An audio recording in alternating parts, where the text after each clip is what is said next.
Good morning, everyone. Welcome to Coffee Time with Masterminds. This is an exciting show, and I know you've heard me say that, but it is show 99, which means that next week is show 100. So, in preparation for a big celebration next week, we, the co hosts of Coffee Time, have come together and we are going to talk about what this show means to us. We're going to look at the past year the past 2 years when we started back March, I think it was April 2020. And what has it been like for the past 2 years? We want to talk about what we've learned, what we've gained, and what the future holds for Coffee Time with Masterminds. So grab yourself a cup of coffee and join us for the next 30 minutes. Hello, everybody, and welcome back to Coffee Time with Masterminds. My name is Peta Blakely, and I'm the founder and principal of Blakely Consulting. Welcome to Coffee Time with Masterminds. I am Cynthia Rojas, founder and principal of To Your Growth. Welcome to Coffee Time with Masterminds. I'm Rebecca Tuttle, founder and principal of Grant Right Now and Grant Writing for Good. Hi, everyone. Welcome back. I want to welcome my co-host. So I am Cynthia Rojas, founder and principal of To Your Growth, and I am joined by Peta Blakely and Rebecca Tuttle. How are you? Good. Good morning. How are you? I'm good. Rebecca, how are you? Great. How are you this morning? Good morning to both of you. Yeah, I am so excited. It's show 99. That's crazy. Who would have thought it, right? Who would have thunk it? One of the things, first, we want to welcome our listeners, and we do ask that you put your name and where you're from in the comments, as we always love to hear where people are listening or viewing us from. We also want to say a special thank you to our Australian viewers and listeners as we partway through this journey became syndicated in Australia. So yay to our partners over there. So what do you think? Are you as excited as I am? It's kind of hard to believe we've been doing this long, right? I know. It is. It's a really, really interesting thing. And so I do have a couple of questions that are gonna guide us. Oh, hi, Marla. So nice of you to join us. Thank you. But let's start with the big question, right? Mm-hmm. What has this show meant to you personally?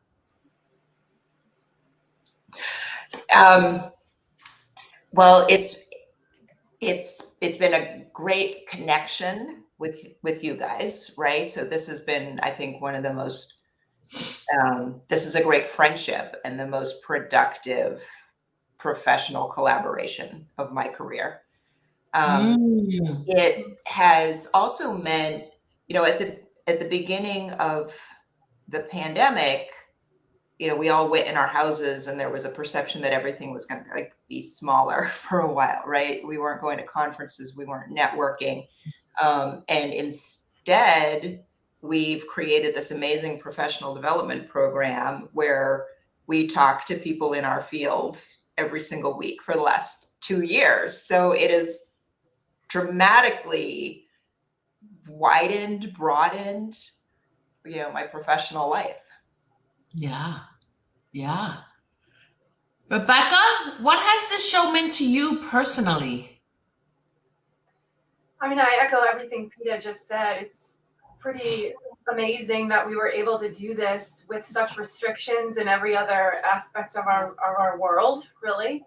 And just to be consistent and keep it going, it's been a delight to get to know both of you, learn more about your expertise. But for me, I mean, I think I broke my foot and couldn't walk for 6 months. So having this show meant so much to me because I could have gone to another place, but I looked forward every single week to the guests, to the content of the show. The engagement's been great. It's just been a blessing. Yeah, I think blessing is the right word. I for me personally, there's so much, when the pandemic first hit, I was 6 months into my new journey as a solopreneur. And I couldn't imagine, I had a very different marketing strategy. It involved talking to people live, like a that was my entire marketing strategy. Talk to people, and it worked. And then all of a sudden, it was canceled. Yeah, the world ended.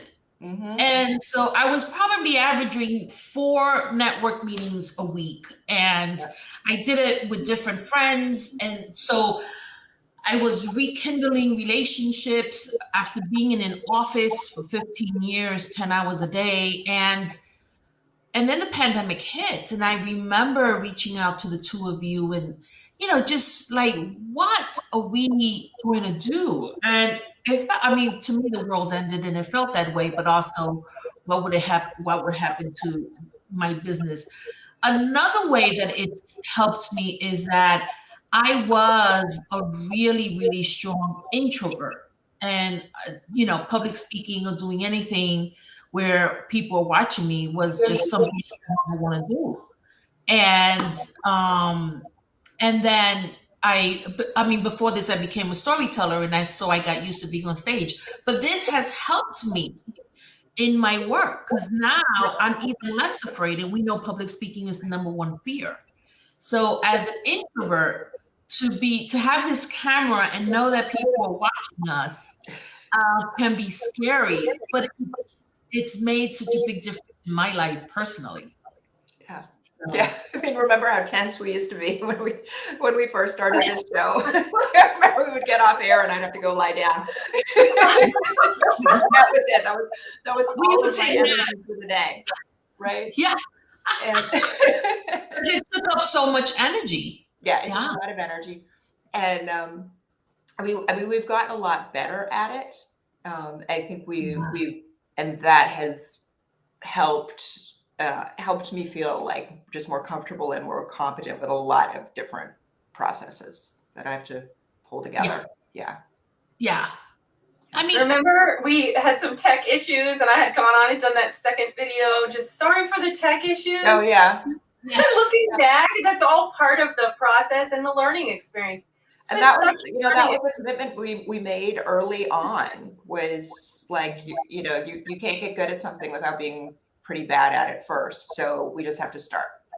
Failing forward, right? Yeah, right. Yeah. And so that was another thing that helped me, is this idea of I let my perfectionism go. Yeah. And we came into this knowing that none of us knew what we were doing, right? We had no idea about production. We had no idea about how do you have a conversation remotely that is being televised and projected for an audience. Yep. Right. And yet we did it. We did it. And we did it with the commitment that we were going to keep trying and fail forward and not give up and not be perfect. And it's been a good lesson for the rest of my business. Yes. Myra has a comment, a great example that learning never stops. Kudos to all of you. Yes. Thank you. And so we've had to learn a lot, but we've had some help along the way. Got a lot of help. Right. So if people have been watching us from the beginning, you have seen some changes. Yeah. That's amazing how it's also trickled into other parts of our business too.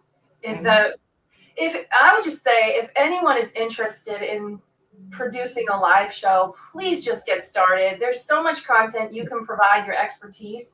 And if you ever want to pick any of our brains about how we did this, because we are here for you, then please reach out, because it's just such a fun experience. Aside from all the technical stuff we had to learn, it's also a lot of fun. People look forward to seeing us. I mean, we have guests who come joining us every single week, the entire 99 episodes, which is remarkable. Yeah. Yes. And there are people who will do the technical stuff for you if you don't want to learn it. Yeah. Right. And, in the past 2 years, what started out as a 6-week journey, we thought we would be on air for 6 weeks and we were killing some time. Here we are 99 episodes later, but along the way, we've realized that this is here to stay. And so we developed the logo. Last Yeah. Someone's Um, calling. That's the wonder of live. sorry about that. Yeah. So we developed a logo, right? We Mhm. developed systems. We've changed the way we advertise the show. Yeah. We've spoken to people who do the same work, and that's been Mhm. fascinating to see how people do it. So that's been a lot of fun. Yeah. We've engaged with video marketing coach. Yep. I'll put a shout out to Brad Powell in the comments Yes. because he will help you get started if you want to do something like this or a And podcast. he's amazing and really passionate about this work. Yep. We've worked with a graphic designer. Right. Another Yeah. talk show hosts Yeah. that does a 1-hour show, something that we were like, we don't think we have enough content for an hour show. We went on their show and we could have gone on forever. Yeah. And Yes, so yes. she has a great team that has been lending us some knowledge and really helping us. So, but I have a question. What was it? Do you think we would have done this if there wasn't a pandemic? How do you think this would have unfolded if we didn't have that crisis looming? I mean, so the idea of the show came out of the crisis, right? That was the whole thing. Let's talk to people about how they're managing through this crisis, which we thought was going to be a short-term crisis. So the moment helped crystallize the topic and the direction of the show. The crisis never ended, so the show never ended. And I think as we explored it, we realized like there's just so much to talk about. We can do this forever. But we also took advantage of this kind of generosity and flexibility that was going on in the early days of the pandemic. Remember, nobody knew what they were doing at all, any of the time, right? Everybody was working from home. A lot of them were working from home for the first time. A lot of people were trying to like mind their children and manage their kids' schoolwork while they were working from home. So there was this just general sense across the country of generosity. People were very, very forgiving because there was so much uncertainty and everybody was doing everything for the first time. And I think that really gave us some additional bravery to go out there and do something that was going to be a first draft and kind of awkward, right? There was just a very high level of comfort with things being awkward. Yeah, that's a good point. I think I forgot that for a moment. So thank you for that. Yeah. I remember you saying, Cynthia saying like, let's just do it. People are so forgiving right now. Yeah. Everybody is so forgiving, Yeah, there's a lot of grace that came with this show. Rebecca, do you think the pandemic, do you think we would have done it anyway if we didn't have a pandemic? It's interesting because I have another live show, my Grant Writing for Good show that I produce, and it's a different style than this. And I also teach online, so video is a really important component to my business, albeit a little earlier than I would have liked. I think the pandemic really expedited that, and I thought this show gave me great practice to improve this show and how we show up here, but also my other video production. So I think I would have done it anyway, but I'm glad that I had you two to coach ourselves through the process and build off of what we created here. Because we're writing a book. I mean, there's so much else that came out of our Coffee Time show that I look at it all and I can't believe we got it all done. Yeah. And we're still doing it. Yeah. Yeah. I if you know me, if you've known me for years, you know that I was a huge Oprah Winfrey fan. Huge.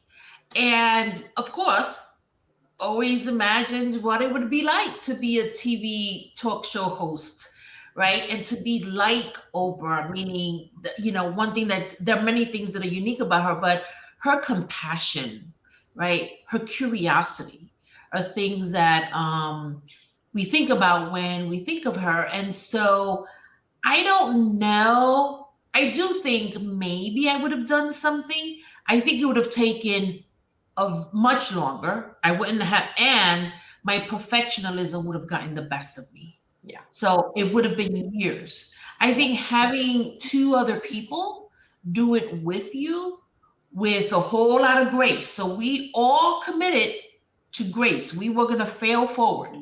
And that put us off the hook, like for a lot of things. And we don't spend a lot of time feeling badly. We spend time laughing at the blunders, fixing them if we need to, not fixing them if we don't feel like it, and just moving ahead, plowing ahead. And I say these things because the next question is, for our listeners and viewers that are looking to do something similar, what advice can we give them for that? So doing it with other people is helpful, but also because sometimes we tend to feel obligated, allowing people to step out, right? So Rebecca mentioned, breaking her leg, and oh my God, the healing process was so long, and she just couldn't get on camera, and she worked the back, right? And she worked the background, and so we learned that we need a producer back there. And that was a wonderful 10 weeks for me and Peter, because we could be like, yes, right, for what we were saying. And there's a lot of things to manage that's happening. Every time I go on to announce the show, something happens that I lose my script, right? It's just gone. So we need a producer. We'll make that our commitment for this year. Yeah, but to allow Rebecca the grace of, totally step back. Peter and I have this, right, is really important. It really important. Yeah, but I think the idea of like being on camera all by yourself, just talking to the camera for half an hour, that seems pretty terrifying. Yeah. Bringing somebody else that you can talk to is going to make it a whole lot easier and more comfortable. Yeah. If you only knew, I had the giant boot, that goes up to your knee, and my foot was on the desk on the side. Yeah. So if in the earlier videos, I was kind of sideways. You make do with what you have to work with, and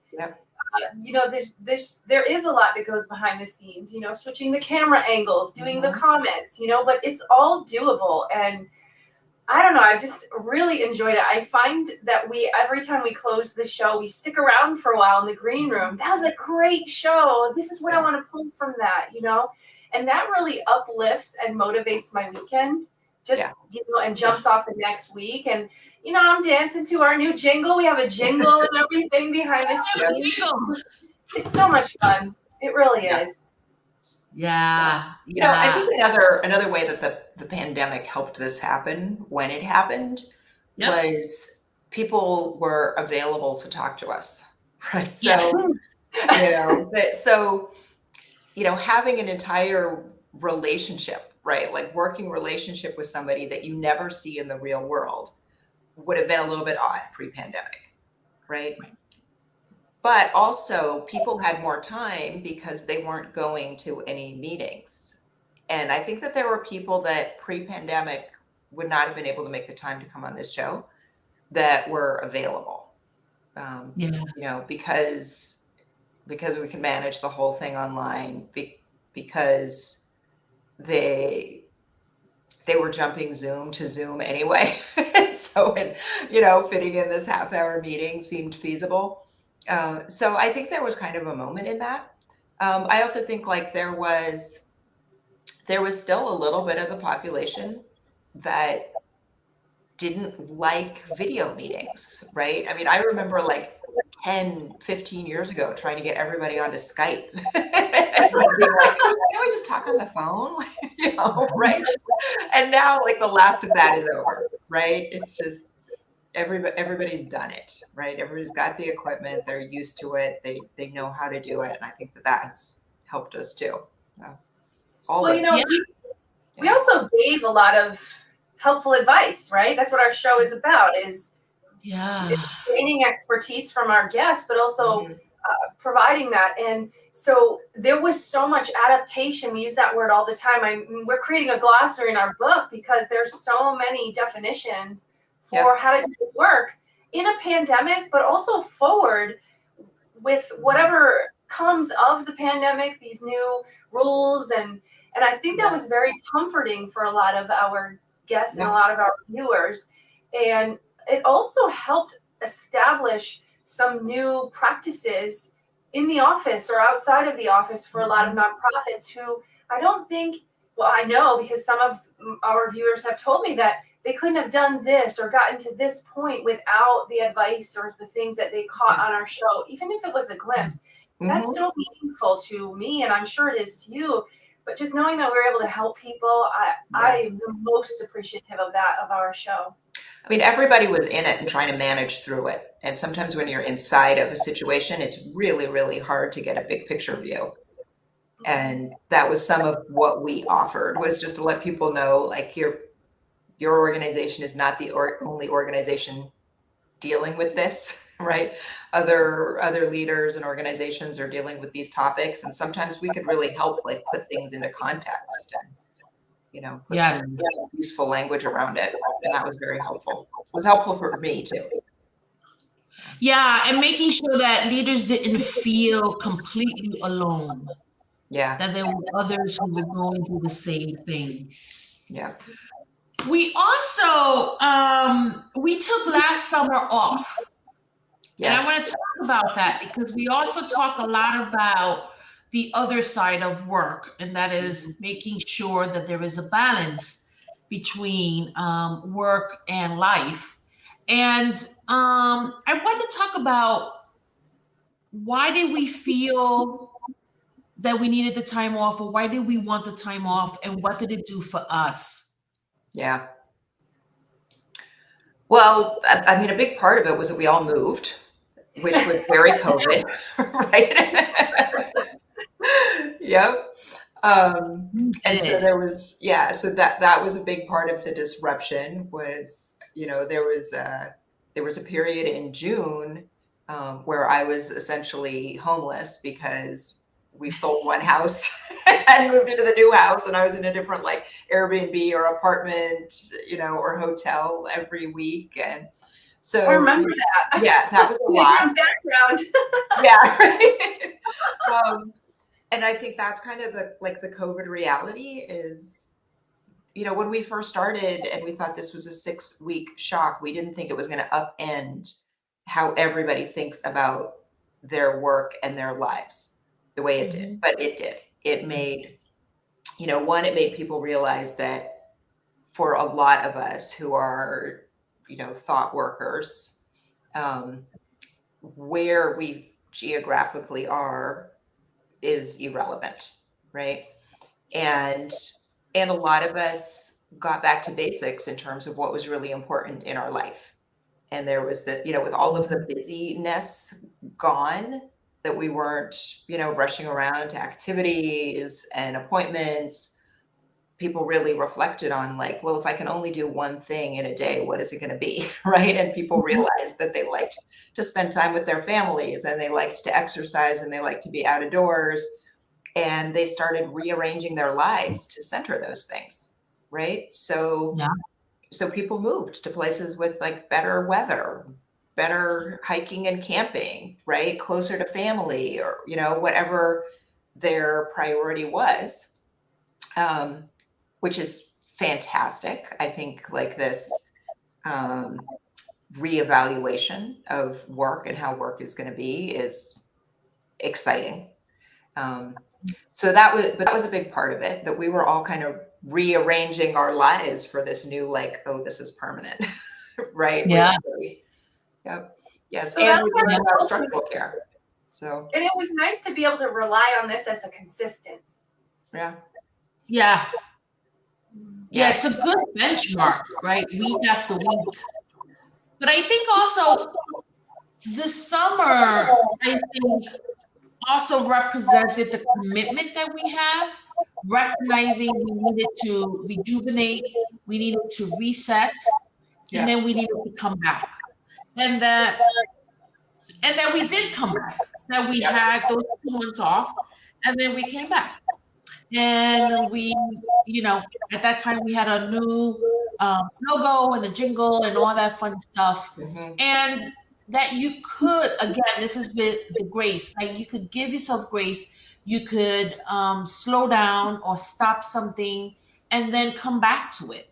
Yeah. Right. Right. And that as individuals and leaders, we need to pay attention to our bodies and what are the where are we feeling that we need to reset. And our brain, I find that, I do things to lessen decision making, Mhm. lessen having to remember things, right? Because Yeah. the brain can take so much. Yeah, and we have we have been operating with very, very high levels of cognitive overhead for the last Yeah. couple of years. Everybody is. And I think that there was a time when people were expected to forget about that, compartmentalize it, and then like show up, right, physically and mentally and emotionally at work in particular ways. And now that everybody works in everybody else's living room all the time, Yeah. there's just a much better acknowledgement that that's not realistic. Yeah. I looked at the summer as a time for healing, of course, but also it's a time to reflect on the show. I really like going back and watching the episodes and just all of the content. I mean, 99 shows. That's Yeah. a lot of episodes. And it's just really nice. And also hearing the both of you talk about your work and how I can learn and extract information from the show. I enjoyed that Mhm. very much so over the summertime. And then my babies, Yeah. spending time with my babies. Yeah. Yeah. Yes. And Yeah. so, go ahead, Peter. Did you want to add something? I did. I did want to like reiterate, like, what an amazing professional development program we made for ourselves, right? And that, how incredible is that you spend at least an hour every week talking to somebody whose expertise is a little different from yours about some new element of doing your work. What a great luxury we created. Yeah. There is a very silent cheerleader that's part of this group. And it is Myra, let's bring in Myra's comment. Rebecca, do you want to read it? Mhm. Sure. She says, watching you ladies has been fun for me and encouraging. So encouraging that I decided to put my hat in a visible ship. Yay! What? She's not to do it, but she's going to do it afraid. It's not final yet, but let's see what happens. Continue to inspire your viewers. Not anyone yet. Oh, that's great. Let's go. Oh, You got to do it. Both feet in, fearless. Just do it. You can do it. But I do wanna, we have a minute left. I do want to honor a very silent cheerleader, and that is Peter's mom. Oh, our most loyal viewer. Yes. And she never comments on the comments, but she gives us the best of advice. I know in this show she's going to say, I need to zoom back. Yes, I can hear her. But I do also want to honor the people who are cheering us on and who watch the show because they care about us and really want us to succeed. And so we have a deep appreciation for them as well. Peter's mom also tells us when our jury's on point. She talks about my glasses. Like she talks about when we all look a little too different and I should move back, which has been great. And so thank your mom for us. Thank you, Mommy. Yes. Okay, so what does the future hold for Coffee Time? Well, next week we are celebrating 100 episodes of a party. Yep. Yeah. And then maybe, because we've run out of time, maybe next week we'll talk about what does the future hold for Coffee Time. Yeah. I mean, I think we can preview it now. That we're doing this forever. I think so. Hey, over 25 years. I have a good 30 years left. Yeah. I think there's a lot to talk about. There is, endless. Rebecca, any last words? Anything you want to add?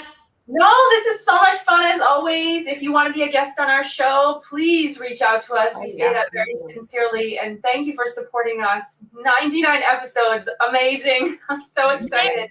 Great weekend. Yeah. So thank you, everybody. And thank you to all our viewers and listeners. Have a great weekend, everybody. Bye. Bye.